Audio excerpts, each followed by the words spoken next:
muita autossuficiência para que se forme um coral incrível, um coral avassalador, né? Eu tive uma experiência muito bacana com um coral, que era um coral que era um coral inseguro, tinha questões de segurança lá, e a gente fez uma apresentação que foi a nossa primeira apresentação dividindo vozes, né? Porque a gente pode cantar todo mundo cantando igual, com a mesma voz, vai existir uma polifonia microscópica, né? De forma, falando musicalmente, né? Mas falando de forma mais estrutural, mais teórica, não é considerado polifonia.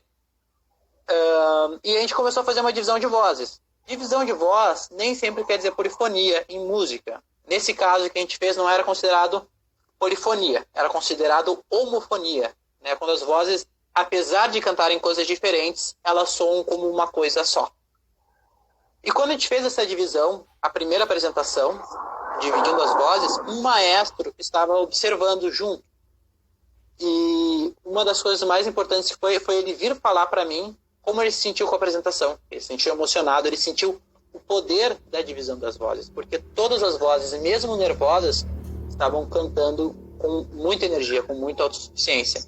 E eu fiz questão que ele viesse falar para os cantores isso, porque isso transformou essa confiança, ela saber que um próprio maestro, alguém que já escutou, já fez muita música, já trabalhou muito com o coral, sentiu algo bom, se sentiu feliz em escutar isso, se sentiu arrepiado, nas palavras dele, se sentiu arrepiado, mudou totalmente o trabalho do coral. Então essa questão de segurança, que está muito relacionada com os traumas, elas são muito importantes para o desenvolvimento do coral. Né? A gente tem as nossas batalhas, ninguém é perfeito, mas a gente tá junto e é da união que se vem a força. Né? É somando que a gente quebra paredes. E aí, se a gente pensa no Bakhtin, justamente essa teia, né, dessas vozes que formam essa relação dialógica, né, a importância do outro justamente nessa constituição nossa, né? A gente se constitui muito pelo olhar do outro, né? E nós também somos o outro, né, de um eu. Então, há esses revezamentos, né? E a gente entender que todos somos essa parte que importa para esse todo que nos constitui, né? Que nos dá forma, né? E as nossas práticas, né? Eu estou deixando, assim, eu acho bem bacana o André trazer essa fala da polifonia na música e dando justamente essas explicações de como é que funciona. Porque pra gente, não sei vocês aí, gente, que são bakhtinianos, mas eu, quando comecei a... E não vou dizer que só quando comecei, porque eu acho que estudar Bakhtin e ainda mais polifonia, é que tá tudo junto, né? É filosofia, então é todo um pensamento, né? Eu sempre acabo falando isso, de alguma maneira, né? Não adianta a gente falar de dialogia sem falar de polifonia, sem falar de carnavalização. A gente vai construindo toda uma teia de pensamento, porque se torna quase que obrigatório falar sobre... tentar, pelo menos, né? Claro, tudo a gente não consegue, mas como uma maneira de dar um sentido pra gente ao que é esse conceito. Não é só ir lá no livro e o que é polifonia, né? E a polifonia é muito complexa. Eu me lembro quando eu comecei a estudar, era, aquele livro Problemas da Poética de Dostoiévski, né, que foi da minha cabeceira, dá um nó na cabeça da gente aquilo, né? E a gente acaba sendo da letras, né? Quem é da letras aí, comente como é que foi a sua história, assim, o seu envolvimento com esse olhar polifônico, né? Porque não é uma coisa que a gente tenha um conhecimento prévio, né? Porque é um conceito que vem lá da música, e isso também já é a própria dialogia do próprio Bakhtin, né? Muitos conceitos, muitas diretrizes, ele vai justamente tomando, assim, do diálogo com outras áreas, né? Forças centrípetas, centrífugas lá da física, a arquitetônica, a polifonia, a própria polifonia da música, né? Então, assim, isso nos obriga a ter justamente essa filosofia de buscar o diálogo com as diversas áreas, né? Então, assim, a gente acaba, bem ou mal, fazendo esse movimento, né? De ampliar, né? Não pensar assim, não, eu vou ler lá um conceito da minha área, letras, linguística e ponto final, né? E dá um trabalho isso, tá? Óbvio, né? A gente tem esse pensamento, né? De olhar para essas outras formas de dizer e ao mesmo tempo formas de dizer que são renovadas quando ele vai pensar na literatura, né? Também não é a mesmíssima polifonia da música, porque ela está servindo ali também para pensar um outro corpus, né? Isso também eu acho que é importante da gente refletir, né? Então, como a gente enxergar essa polifonia quando a gente pensa num romance, quando a gente pensa numa dança, quando a gente pensa numa obra de arte, né? Seja o que for que nos toca, como é que a gente consegue desenvolver essa sensibilidade para perceber o que é essa polifonia ali, né? Então, essa tua fala ajuda muito a gente, porque a gente precisa, em algum momento da nossa vida, a gente vai precisar ir lá na música se a gente quer entender um pouco mais, porque faz parte da história desse conceito, né? Faz parte da caminhada dele. Então, André, pode seguir, eu não vou te interromper, só um comentário. A gente criou, eu me lembro que quando a gente estava conversando antes, a gente criou uma relação muito bacana entre o que é chamado de homofonia, o que a gente chama de polifonia e o que a gente chama de heterofonia em música. A polifonia por si só já é uma relação polifônica, né? E quais eram as palavras que tu tinha comentado quando falou sobre homofonia e heterofonia? O monologismo e o dialogismo, acho que era, e heteroglacia, acho que a gente falou também quando a gente conversou.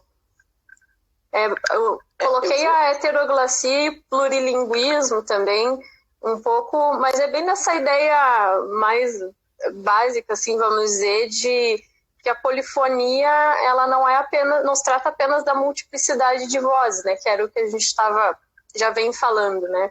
A polifonia no romance é justamente entender todas as vozes como plenivalentes, né, como plenas de valor.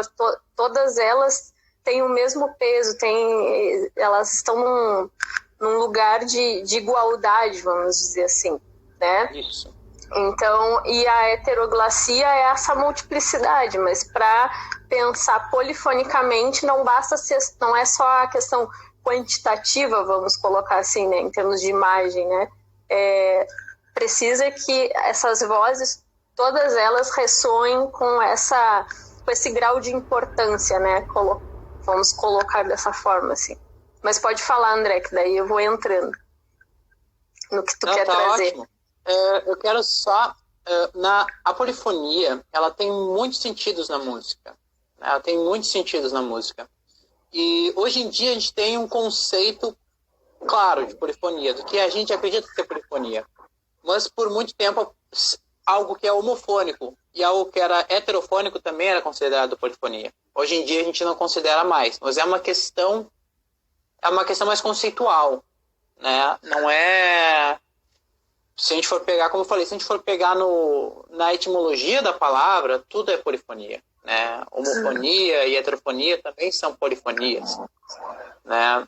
Antigamente, quando a gente fala em coral, e essa questão que tu falou sobre a importância de que todas as vozes têm o mesmo valor, são importantes, é algo fundamental para o funcionamento coral. Mas ok, só retomando aqui essa questão da homofonia e da heterofonia, o que acontece? A gente considera coral como algo polifônico. Mas, em sua grande parte, o coral ele é homofônico. Né? A gente tem, por exemplo, eu vou falar contigo e de repente a gente começa a falar ao mesmo tempo. A gente está falando ao mesmo tempo, em tons diferentes, mas a gente está falando a mesma coisa ao mesmo tempo. Isso a gente vai chamar de algo homofônico. Ok? A polifonia, considerada hoje em dia, que a gente considera polifonia, seria uma resposta.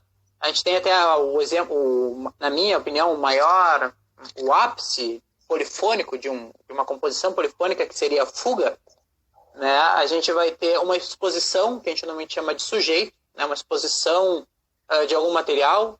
Digamos, se a gente fosse pegar, por exemplo, peguei um motivo infantil aqui, né? Abrir a estrelinha. Se a gente for pegar essa ideia, vai estar... Acabei de fazer esse elemento. Quando eu terminar esse aqui, vai entrar outra voz que vai repetir a mesma coisa, só que num tempo diferente e com um nome diferente, que vai ser a resposta. E essa resposta, ela ainda está num tom diferente. Então, é uma construção, e isso vai se repetindo durante toda a obra. E isso é como se fosse uma construção de uma retórica, né? E é algo muito interessante, né? A heterofonia é uma coisa que hoje em dia a gente não fala tanto, né? A única pessoa que eu ouvi falar sobre heterofonia foi um falecido professor meu, que é o Fernando de Matos, né? Foi um professor ali da Universidade da URGS, né? E ele comentava sobre a heterofonia, que seria o princípio da polifonia, dessa noção de que a gente tem uma voz que segura, né, que é a voz que a gente chama de pedal, e a gente tem uma voz que fica floreando em cima disso, né?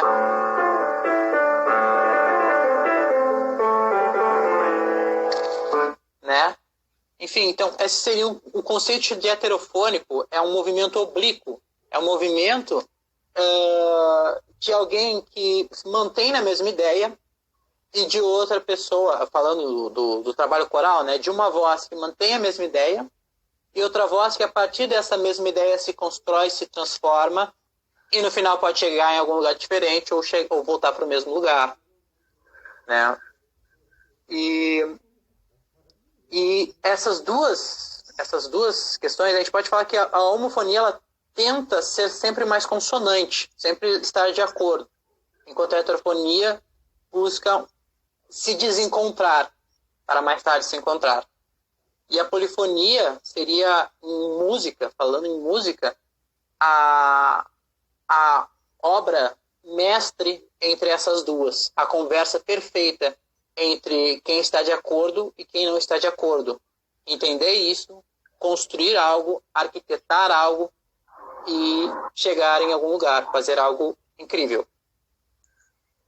E eu me lembro, André, que tu falou também a questão da repetição, né? Que como isso tá engajado nesse conceito, né? A questão da repetição, e eu me lembro até que eu pensei na questão, quando a gente... pensando em Bakhtin, algumas coisas, né, que me cercaram, assim, a repetição, ela faz parte de tudo, até a gente comentou, né, de estar aqui conversando hoje, por mais que a gente ensaie um diálogo para trazer de volta isso, nunca vai ser a mesma coisa, né? Essa repetição, ela se dá até certo ponto, né? Porque aí vem a questão do princípio lá da simultaneidade, a eventicidade do ser, né? Pra a gente trazendo já um campo bakhtiniano, né? Tudo aquilo que repete nunca é a mesma coisa, né? Sempre algo novo está participando desse dizer, né? Atualizando esse dizer, né? E quando tu falou dessa repetição na música, claro, também me levou a esse lugar, né? Que é o que a gente vê. Se eu pensar na dança também, eu posso pensar que há essa repetição, né? Por exemplo, todo mundo, tantas colegas que dançam dança do ventre, mas cada uma dança de uma forma, dança com propósitos diferentes, e é isso que vai causando essa atualização do discurso, né? E também a própria polifonia, né? Porque são vozes, são valorações em corpos distintos que estão se dando tudo ao mesmo tempo, né? Essas vozes, elas coabitam, e tu vai dizer, uma é mais importante do que a outra, uma tem um grau de importância maior do que a outra, como é que isso se dá, né? Eu fiquei pensando quando tu falou na questão do coral, né? A gente tem muito essa coisa, assim, quando a gente tá... Eu já fiz parte de umas aulas com o André, a gente tem aquela... Começa a falar assim, vai separando ali os naipes, o representante de naipe, essa coisa toda.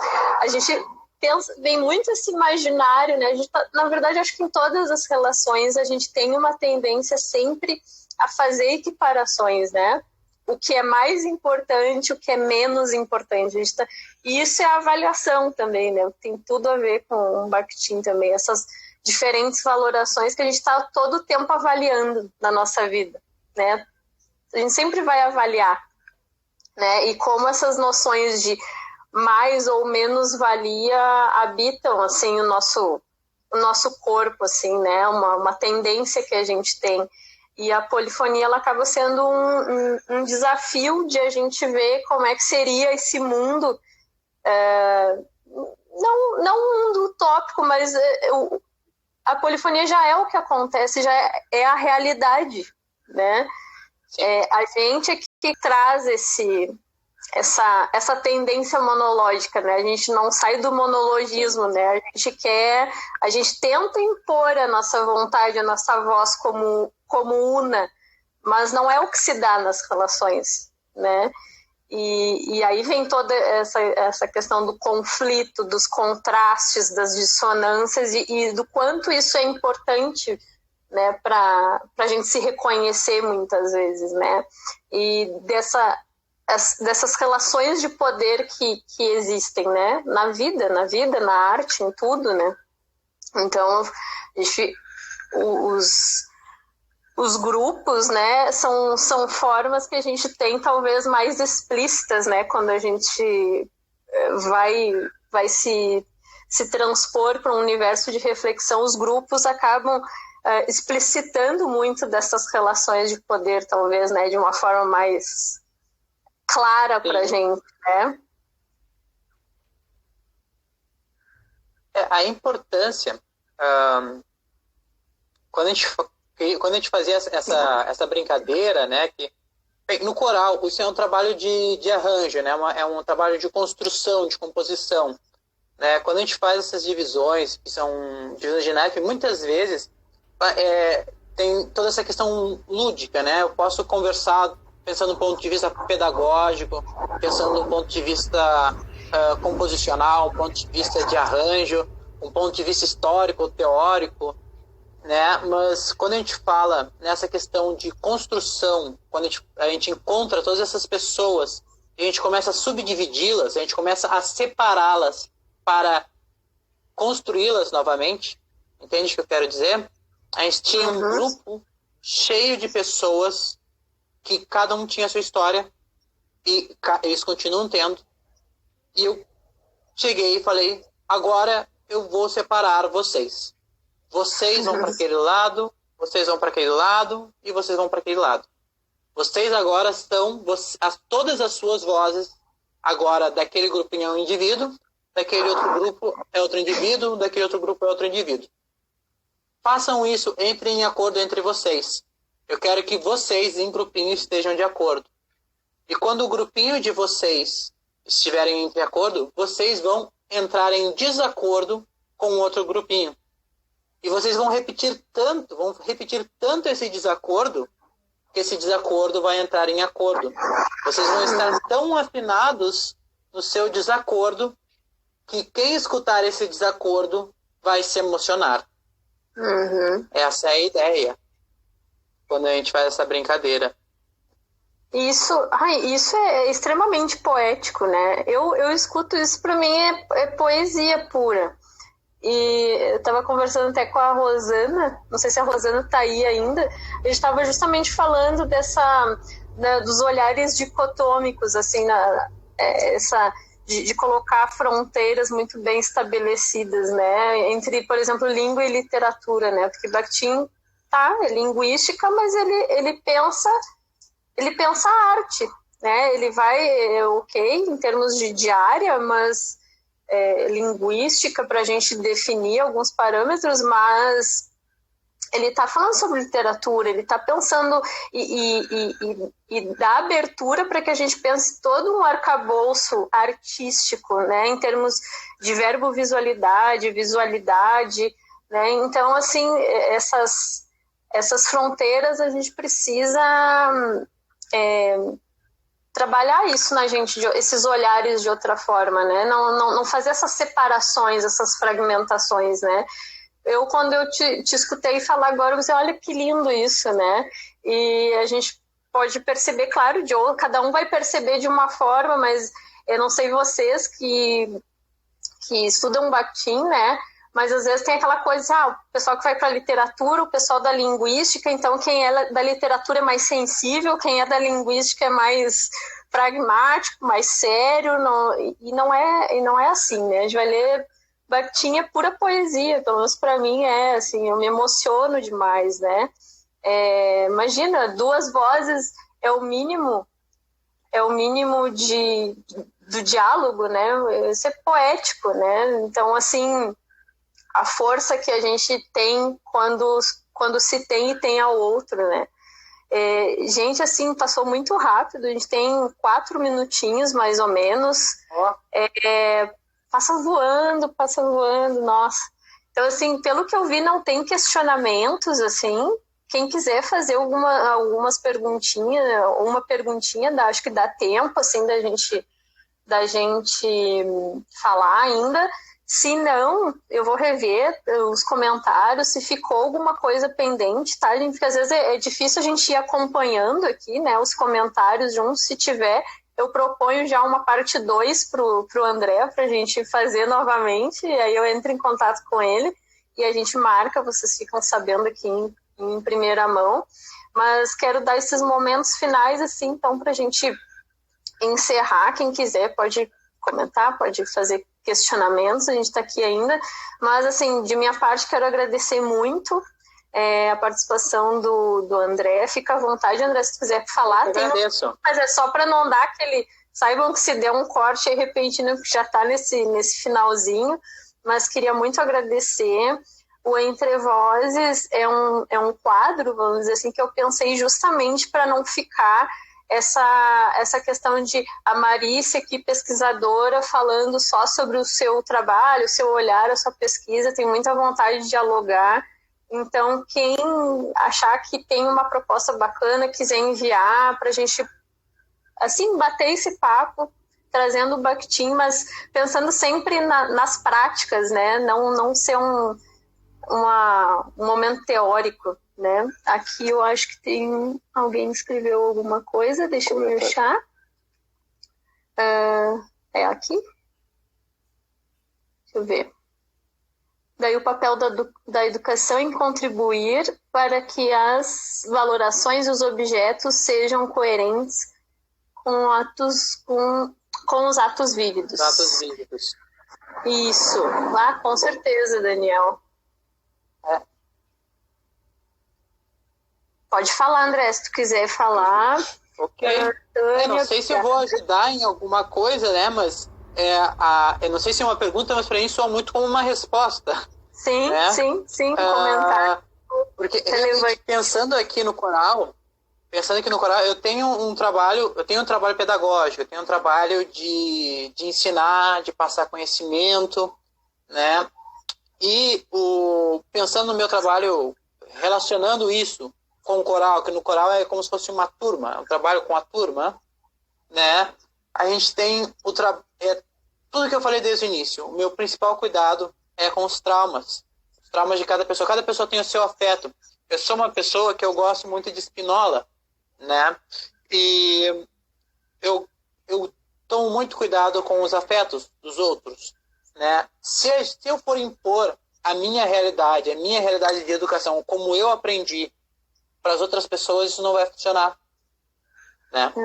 Eu tenho que entender que eu aprendi de uma forma, eu aprendi com uma realidade, e o meu maior trabalho como professor, meu maior trabalho como pedagogo, digamos assim, é entender as dificuldades do outro, Quando é individual é muito mais fácil. Quando eu estou dando aula para uma pessoa só, é muito fácil.